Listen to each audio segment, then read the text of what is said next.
एक लड़का था गरीब, बहुत गरीब। उसकी एक विधवा मां थी, बड़ी दुखी थी। उसने कहा मैंने तो अपना विधवापना गुजार दिया, मेरे ना पति है, एक इकलौता लड़का है। उसने कहा मैं करूं क्या, मेरे बाद इस लड़के का क्या होगा। ना मैं इसे पढ़ा पाई, ना मैं इसे लिखा पाई, मेरे पास इतना पैसा ही नहीं था। एक झोपड़ी में रहती थी गांव के बाहर। उस बुढ़िया को पता चला कि जंगल में कोई पहुंचे हुए संत पधारे हैं। उसने बच्चे से कहा कि बेटा एक काम कर, बहुत पहुंचे हुए संत जंगल में आए हैं, जा उनसे कुछ पूछा। उसने कहा मां, संत क्या करेंगे, हमारे बुरे दिन हैं, संत क्या कर सकते हैं। बोले बेटा संत कुछ ना करे, वो हमें कुछ नहीं देंगे, लेकिन मेरी आत्मा बोल रही है कि संत के पास जरूर जाओ, वो तुम्हें कुछ दे या ना दे, लेकिन तुमसे कुछ लेने वाले भी नहीं है। जाओ संत के पास, जाने में फायदा हो या ना हो, लेकिन एक बात मान लेना बारामती वालों, संतों के पास जाने से नुकसान कुछ नहीं हुआ करता है, फायदा हो या ना हो ध्यान रखिए, कोई नुकसान नहीं होगा। जाओ बेटा कुछ मत मांगना, बस मेरा एक प्रश्न पूछ लेना। बच्चे ने कहा मां क्यों परेशान होती है, मैं खुश हूं ना गरीबी में। बोले बस बेटा जाकर इतना पूछ ले, मेरा कहना मान ले, बहुत बड़े संत है, जाकर इतना पूछना। देख मैं तुझे पढ़ा नहीं पाई, लिखा नहीं पाई, लेकिन तुझे संस्कार जरूर दे रही हूं, जाकर के इतना पूछना। संत से ये मत कहना कि हमारी गरीबी मिटा दो, बस इतना सा प्रश्न कर लेना कि संत जी हमारे बुरे दिन दूर होंगे या नहीं होंगे, कब होंगे हमारे बुरे दिन दूर। बच्चे ने कहा मां तू परेशान मत हो। बोले बेटा तू जा, मेरी आज्ञा मान। क्या करता, मां का आदेश, चला गया संत से प्रश्न पूछने। बड़ी दूर जाना था, गरीब के घर ना गाड़ी होती, ना मोटर होती, ना कार होती है, पैदल ही चला जा रहा है। शाम होने आई, एक गांव में पहुंचा, नगर सेठानी दरवाजे पर थी। जाकर के इस बच्चे ने कहा कि मां रात हो रही है, मुझे जाना दूर है, तुम्हारे घर में मुझे सहारा मिलेगा, एक रात सोने का अवसर दे दो, कहीं भी मुझे सुला दो, जहां गाय बनती हो वहां मुझे सुला दो, बस एक रात सहारा दे दो। उस सेठानी को थोड़ी दया आई, उसने कहा बच्चे आओ रात सो जाओ। वो पुराना जमाना था, आज तो रिश्तेदार को भी सुलाना खतरे से खाली नहीं है मेरे भाई, ना जाने क्या उठा के ले जाए। उसने कहा बेटा आराम से सो जाओ, कोई दिक्कत नहीं है, विश्राम करो, कुछ खाओगे। उसने कहा नहीं माँ, बस तूने मुझे 4 दीवार एक छत दे दी, बड़ा उपकार मानूंगा तुम्हारा। सुबह उठा चलने लगा। सेठानी ने कहा बेटा ये तो बताओ तुम जा कहाँ रहे हो। बोले मेरी माँ ने भेजा है, एक बहुत बड़े संत आए हैं, एक प्रश्न लेकर भेजा है कि जाओ पूछना कि हमारे बुरे दिन दूर होंगे या। सेठानी ने कहा बेटा एक प्रश्न मेरा भी पूछ लेगा। अरे उसने कहा आप तो इतनी धनवान है, इतनी बड़ी हवेली में रहती है, आपको भी कोई प्रश्न है क्या। बोले बेटा मेरा एक प्रश्न पूछ लेना। उसने कहा अब जा रहा हूं, आपने उपकार किया है, एक प्रश्न तुम्हारा पूछ लूंगा। बोले जाओ संत से ये पूछना कि मेरे पास दौलत है, माया है, सब कुछ है, कोई कमी नहीं है, एक बेटी है मेरी, पूछना उसकी शादी कब होगी।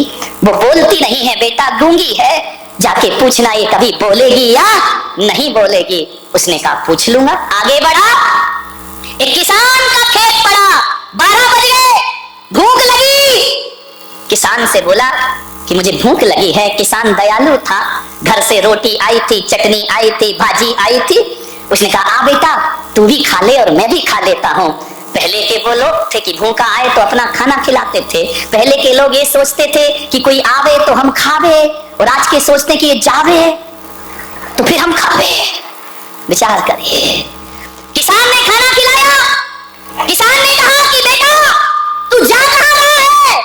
बोले एक संत है, प्रश्न पूछने जा। किसान ने कहा भाई एक काम कर, एक प्रश्न।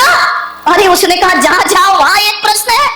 बोले ये पूछना संत से, समय हो रहा जल्दी समाप्त करता हूं, तो ये पूछना संत से कि मेरे खेत में फसल आएगी, मैं इतनी मेहनत करता हूं, इतने वृक्ष लगा रखे हैं, फल ही नहीं आते उनमें, जाके पूछ लेना बेटा। उसने कहा पूछ लूंगा, आगे चला। बड़ी जोर से प्यास लगी, गर्मी के दिन, कंठ सूख गया। देखा एक संत तपस्या कर रहा है, बाजू में कमंडल रखा है। गया संत के पास, संत जी बड़ी प्यास लगी है। संत ने, तपस्वी ने कहा पानी पीना है? बोले हाँ।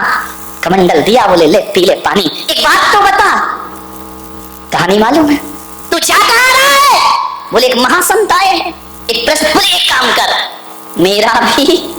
अरे उसने कहा यार किसान का भी प्रश्न, सेठानी का, ये बाबा फकीर का भी प्रश्न। हाँ, बोले ये बोलना कि मैं 12 वर्षों से तपस्या कर रहा हूं, मुझे बोधि की प्राप्ति नहीं हो रही, ज्ञान नहीं मिल रहा है, जा पूछ लेना मुझे ज्ञान मिलेगा या। चला गया संत के पास। कहानी बहुत लंबी है, मैं बिल्कुल शॉर्टकट में बता रहा हूं, क्योंकि अब तुम इतने समझदार हो कि सूत्र में ही समझ जाते हो। अब पानी कहने की जरूरत नहीं है, H2O कह दो तो तुम समझ जाते हो। विचार करिए। पहुंचा संत के पास, संत ध्यान में थे, चुपचाप हाथ जोड़कर बैठ गया। संत ने कुछ दिन बाद ध्यान खोला। कौन है बच्चा तू? कहां से आया है? 2 दिन पैदल चल के आया हूं बाबा जी, प्रश्न पूछना है मुझे आपसे, आप बहुत पहुंचे हुए संत हैं। संत ने कहा ध्यान के बाद ही मैं उत्तर देता हूं, तू सही समय पे आया है, लेकिन बच्चे मेरा एक नियम है। बोले क्या? बोले एक दिन में मैं केवल 3 प्रश्नों के उत्तर देता हूं, 3 से ज्यादा नहीं देता हूं, उससे ज्यादा मैं कुछ नहीं जानता। बच्चे ने कहा लो मरे, प्रश्न है 4 और बाबा उत्तर देंगे कितने का? 3 का। एक सेठानी का प्रश्न, एक किसान का प्रश्न, एक बाबा का प्रश्न और एक मेरी माँ का प्रश्न। संत ने कहा 3, ओनली 3, 4 नहीं। बच्चे ने सोचा क्या करूं, किसका पूछूं, किसका छोड़ूं? अब सेठानी का छोड़ देता हूं। नहीं भाई, उसने रात विश्राम दिया मुझे, उसने कौन सा गलत पूछा, बच्ची का भविष्य तो पूछा है। ऐसा करो किसान का छोड़ देते हैं। फिर मन में आया किसान खेत जोतता, फसल उगाता, तब सबको भोजन। यदि किसान ना रहेगा तो पूरा देश भूखा मर जाएगा, इसलिए किसान का प्रश्न में नहीं। बाबा का छोड़ो। अरे यार, बाबा ने कौन सा अधार्मिक प्रश्न किया है? बाबा ने धार्मिक प्रश्न ही तो किए कि ज्ञान मिलेगा कि नहीं मिलेगा। जिसने पानी पिलाया उसका प्रश्न। ऐसा करो माँ का प्रश्न। अरे उसी माँ ने तो मुझे भेजा है, वो नहीं होती तो ये 3 कहां से मिलते? मेरी माँ ने क्या बिगाड़ा है? सोच में पड़ गया। बाबा ने कहा जा बच्चे 3 प्रश्न पूछ। बच्चे ने 3 प्रश्न पूछे, लौट कर आया। किसान मिला, बाबा मिला। क्यों रे, मेरा प्रश्न पूछा? हाँ बाबा जी पूछा। क्या बोले संत? बोले तुझे ज्ञान जरूर होगा, इसी वक्त बोधि की प्राप्ति होगी, तो अभी तक क्यों नहीं हो रही? बोले तू अपनी जटाओं में जो मणि छिपा के बैठा है उसे निकाल, क्योंकि तेरा ध्यान मणि में है, तेरा ध्यान भगवान में नहीं लग रहा है, वो मणि तेरी बाधा बन रही है, उसे निकाल के फेंक, तुझे ज्ञान प्राप्त हो जाएगा। उसने अपनी जटाएं खोली। बोले हाँ बेटा, मैंने मणि तो छिपा रखी, बड़ी कीमती है। तो बोले जब तक ये है तब तक तुझे ज्ञान मिलने वाला, सोच ले मणि रखना है या भगवान का ध्यान रखना है। उसने कहा बेटा तूने मेरी जटाएं नहीं खोली, मेरी आंखें भी खोल दी, ले बेटा ये मणि मैं तुझे प्रदान करता। उसने कहा नहीं बाबा, ये मैं क्या करूंगा, मैं गरीब आदमी। बोले बेटा रख लो रख लो, मैं किसी को क्यों दूं, तूने मुझे ज्ञान दिया, मैं तुझे दान प्रदान करता हूं, ले जा, आज मैं तुझे प्रदान करता हूं। मणि हाथ में ली, कान में ही मत लगा, इधर ध्यान भी रख। मणि हाथ में ली, चला। अब कौन मिला? इतना भी भूल गए, वो तो प्रश्न भूला, तुम कहानी भूलते। किसान मिला। किसान ने कहा बोल बेटा। क्या पूछा? मेरा पूछा या नहीं? बोले पूछा। क्या बोले? बोले किसान तेरे खेत के वृक्षों में फल जरूर आएंगे, फसल जरूर लगेगी, तो अभी तक क्यों नहीं लगे? बोले तेरे पेड़ के नीचे कुछ गड़ा हुआ है, उससे जड़ें जमीन तक नहीं पहुंच रही हैं, उससे टकरा रही हैं, इसलिए पेड़ फलता फूलता रहे। बोले खैर बेटा, उसने खुदाई की, सोने के घड़े मिले जिसमें अशरफियां रखी हुई थी। किसान की आंखें चौंधी आ गई, बरसों से भूखा मर रहा हूं, गरीबी का शिकार बन रहा हूं, ये सोने के घड़े। उसने कहा बेटा तेरा बड़ा उपकार। बोले उपकार तो आपका, आपने मुझे रोटी दी थी। बोले नहीं बेटा, तूने घड़े दी, एक काम कर बेटा, ये सोने के घड़े मैं तुझे प्रदान। अरे बोले मैं क्या करूंगा, आप किसान है, आपकी जमीन पे आपका हक है। बोले बेटा सोना से ज्यादा कीमती तो जमीन हुआ करती है, धरती हुआ करती है। सोना आज है कल खत्म हो जाएगा, जमीन पर फसलें आएंगी, किसान हमेशा माला माल रहेगा, मुझे इसकी जरूरत नहीं। इस पे तेरा बैलगाड़ी बुलाई, सोने के घड़े रखे, उसे बिठाया, चल दिया। किसका घर पड़ा है? कौन बोला? शांति सेठ का। सेठानी का घर पड़ा। बैलगाड़ी रुकी, सेठानी निकल के आई। क्यों रे?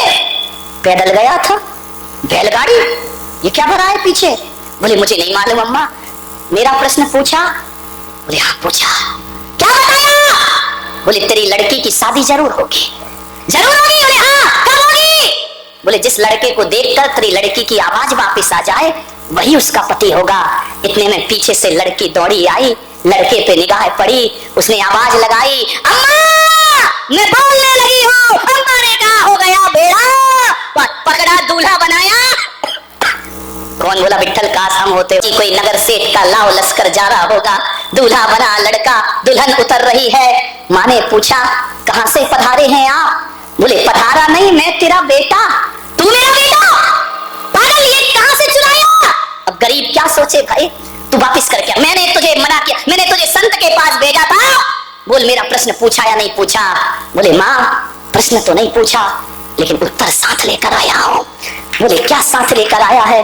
बोले माँ देख, आज मुझे लगा कि अमीरों के घर में पैदा होके बड़ी बड़ी डिग्रियां लेकर भी आदमी वो संस्कार नहीं पाता जो माँ तुझ गरीब माँ से मैंने संस्कार प्राप्त किए हैं। माँ मैं संत के पास पहुंचा, संत ने कहा 4 में से 3 प्रश्न पूछना, 1 प्रश्न छोड़ देना। बेटा किसका प्रश्न छोड़ा? माँ तेरा प्रश्न छोड़ा। बोले क्या? बोले मेरे मन में आया कि अपने लिए तो सब जीते हैं, दूसरों के लिए जीकर देखो जीवन कैसा हुआ करता है। मैंने अपना स्वार्थ छोड़ दिया माँ। और देख माँ तेरा प्रश्न क्या छोड़ा? मैंने अपना स्वार्थ छोड़ा, उसका परिणाम आज सब संपदा लेकर तेरे घर में आया हो माँ। ये जो भी मिला है तेरे प्रश्न ना पूछने से मिला है, ध्यान रखिए। मान्यवर निजी स्वार्थ छोड़ करके जीने का प्रयास करो। जो मांगने से नहीं मिलता वो लुटाने से प्राप्त हो जाया करता है, ध्यान रखिए। ये भारत की संस्कृति है। माँ यदि तेरा प्रश्न पूछता तो शायद उत्तर ना मिलता। मैं तो उत्तर ही नहीं समाधान भी साथ लेकर आया हूँ। ये तेरी बहू है, बहुत धनपति घर की है। माँ आज से फटे पुराने कपड़े छोड़, देख तेरा अनपढ़ गंवार बेटा संस्कारों की संपदा लेकर तेरे दर पे वापिस आया है, ध्यान रखना। सोचना है आपको, कभी आपने निजी स्वार्थ छोड़ा है? कैसी इबादत करते हैं भगवान की, हर जगह अपना स्वार्थ, मैं सुखी, मेरा नाम, मेरी प्रतिष्ठा, मैं ही सब कुछ। नहीं मेरे भाई ध्यान रखना, जो दूसरों के लिए जीते हैं उन्हें मौत भी पास नहीं आती है। सीढ़ी पर जाकर बैठ गए कौड़ी बन करके, बड़े बड़े पंडित आए, बड़े बड़े साधु संत आए। उसने कहा हे भाई मुझे गंगा स्नान करा दो, मेरा गंगा में नमन करा दो, मेरा कुष्ठ दूर हो जाएगा, मेरे पाप दूर हो जाएंगे। जो निकला छी दूर। कौन छुएगा तुझे? तुझे तो कुष्ठ रोग हुआ, तेरी देह गल रही है। सब मुंह बना करके निकल गए, नमः शिवाय नमः शिवाय। कोई डमरू बजा रहा, कोई ढपली बजा रहा। महादेव ने गौरा से कहा कि देख रही हो ये मेरे भक्त एक भी मुझे गंगा में स्नान नहीं करा रहा है। जिससे कहा वही मुंह फेर के चला गया। पंडित चले गए, महंत चले गए, किसी ने हाथ नहीं लगाया कि महादेव को कोई इस बूढ़े को गंगा में स्नान करा दे। जब पूरा दिन बीत गया, एक गरीब निकला। उस गरीब के उस कुश्ती ने, उस कोढ़ी ने पैर पकड़ लिए, मुझे गंगा स्नान कराओ। बोले अरे तुम मेरे पैर क्यों पकड़ते हो, तुम्हें गंगा स्नान मैं कराऊंगा। उसने उठाया, जिसकी मवाद गिर रही हो कोढ़ से, उसने उठाया, चलो मैं तुम्हें गंगा स्नान कराता हूँ। वह ले गया, गंगा में स्नान कराया। कहानी कहती है कि जैसे ही स्नान कराया महादेव अपने रूप में प्रकट हो गए और उन्होंने कहा देखो गौरा पार्वती, सच्चा बैकुंठ जाने का अधिकारी ये है, वो मेरे नाम की माला जपने वाले बैकुंठ जाने के अधिकारी नहीं हो सकते हैं। मान्यवर ध्यान रखिए, इंसान से नफरत, भगवान से प्रेम, ध्यान रख। दुनिया से भागे फिरते हो, भगवान को तुम क्या पाओगे, ध्यान रखिए। मान्यवर सोचना है आपको, मनुष्य से इतनी गहरी नफरत है आपको। पत्थरों की पूजा करते हो, पत्थर को पूजते पूजते तुम्हारे हृदय तो पत्थर नहीं हो गए हैं, ध्यान रखिए। हम तो उस देश के लोग हैं जो पूजते पत्थरों को हैं लेकिन दिल फूल सा रखा करते हैं। मान्यवर ध्यान रखिए, सोचना है कौन आएगा, आपको विचार करना है। एक बहू ने मेरे प्रवचन सुने,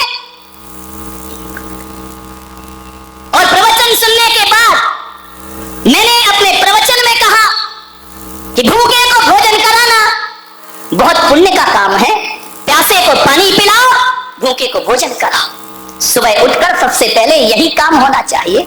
वो बहू जो कभी रसोई घर में नहीं जाती थी, कभी भोजन नहीं बनाती थी, वह सुबह सुबह उठी 6 बजे, रसोई में जाके काम करने लगी, भोजन बनाने लगी। भोजन बनाने के बाद उसने परिवार के सभी लोगों से कहा कि आप भोजन करिए, आप भोजन करिए। लोगों ने कहा आज तुझे क्या हो गया है?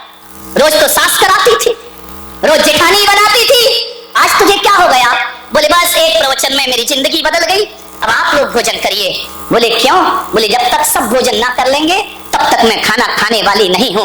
बोले ऐसा क्या हो गया? बोले महाराज ने कहा है भूखों को भोजन कराओ तो पुण्य लगता है। हाँ, तुम लोग सही अर्थ कभी नहीं लगा सकते। तुम्हारी नजरों में सास ससुर सब भिखारी हो गए हैं ना, ध्यान रखना। उस बहू से सास ने कहा कि पागल हो गई, हमें क्या समझ रखा है? बोले महाराज ने कहा है कि भूखे को भोजन कराओ, प्यासे को पानी पिलाओ, पुण्य लगेगा। तो सास की नजरें तल्ला गई। उसने कहा तूने हमें क्या समझ रखा है, हम कोई भिखमंगे हैं? उसने कहा नहीं मां, तुम तो मेरी मां हो, जगत जननी जगदम्बा हो, लेकिन मैं आपसे इतना निवेदन करती हूं कि उस प्रवचन का अर्थ मैंने यही लगाया कि ये जरूरी नहीं है कि दरवाजे पे भिखारी खड़ा हो उसे खिलाना पुण्य है। मेरी माँ, तुम रात में अन्न जल का त्याग करके सोती हो, आप भी रात भर से भूखी हो, भिखारी को भोजन बाद में मिलेगा, पहले मेरे घर की देवी को भोजन प्राप्त होगा, पहले घर की देवी को मैं भोजन दूंगी, तब मुझे हकीकत में पुण्य का लाभ। ध्यान रखिए, पड़ोसियों को देने से पुण्य लगता है क्या? अकेले भिखारी को देने से? घर में लोग भी तो भूखे होते हैं ना। मेरे भाई, आप विचार करना है, पुण्य कमाने के कई तरीके हुआ करते हैं।